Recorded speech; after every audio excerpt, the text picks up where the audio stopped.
Number one is just a very simple lateral bend. You can find out how soft they are.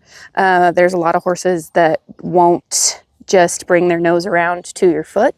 They will move their hind end or move their whole body. Some of them will throw their head to the ground. So that'll tell you that they're very bracy in their neck, in their shoulders. Sometimes that's from bad habits that they've formed over the years through poor riding or poor training.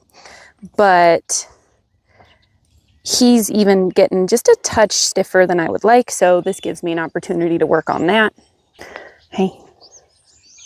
Making sure that we're taking contact with the correct angle. You don't want to be pulling out to the side, especially depending on what bit you have on, but you don't want to be pulling out to the side because that's asking them to follow their nose rather than bend.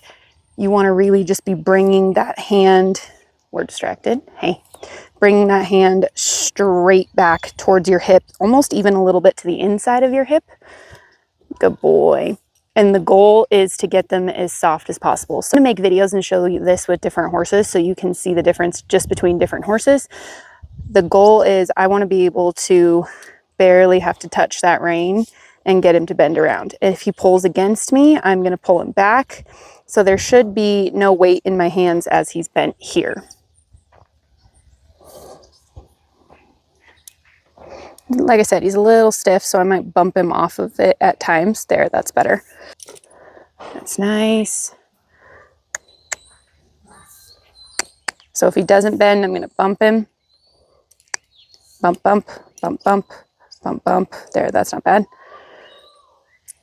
This side, bump, bump, bump, bump, bump, bump.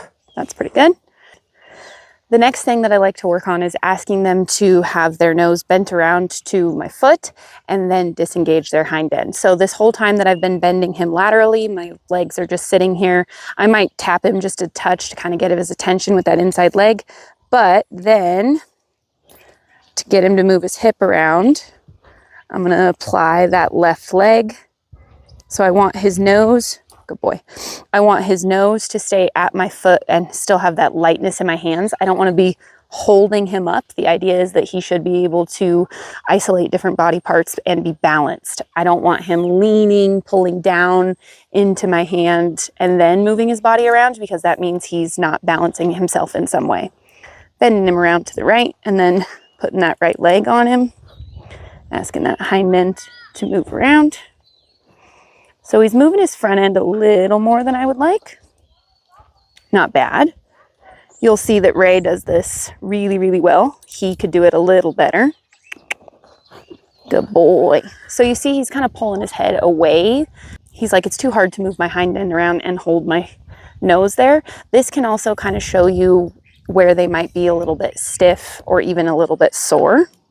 So he's softer on this left side for sure. I'm barely touching him, just 2 fingers on his nose there, and he's able to really freely move that hind end around. Whereas on this right side, he's just a touch heavier. Oh, this is better. This is better. I want him to be able to hold his nose there. I shouldn't have to keep bumping him back to that position. Good boy. So notice he kind of brought his nose around farther. He's like, where do you want me? Like, please just release the pressure. That's a good boy. You can do this right side again since it wasn't as good. So he's walking forward here. So first we have to get that front end to stop moving. Get that hind end to come around.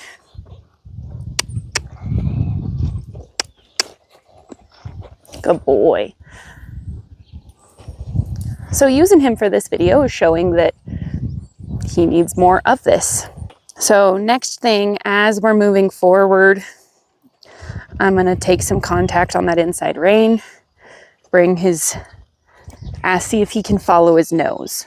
Obviously he can. He's keeping all 4 feet moving. He's got a nice bend in his neck, a nice bend in his rib cage. He's not overly bent because if I overbend this neck, then he's going to put all his weight on his front end and disengage that hind end. And we've essentially just done a 1 rein stop. See, when I'm first breaking them and first starting them, I want to be sure that we can have all 4 feet moving.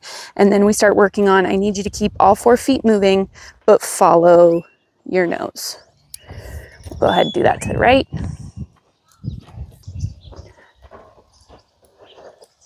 All 4 feet moving. Taking some contact on that inside rein, that to pull back straight towards my hip, or even a little bit to the inside of my hip, almost pulling towards the saddle horn.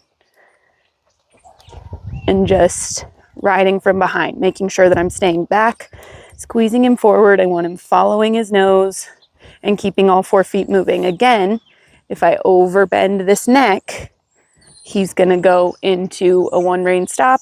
If I keep my leg on, he's gonna disengage that hind end around.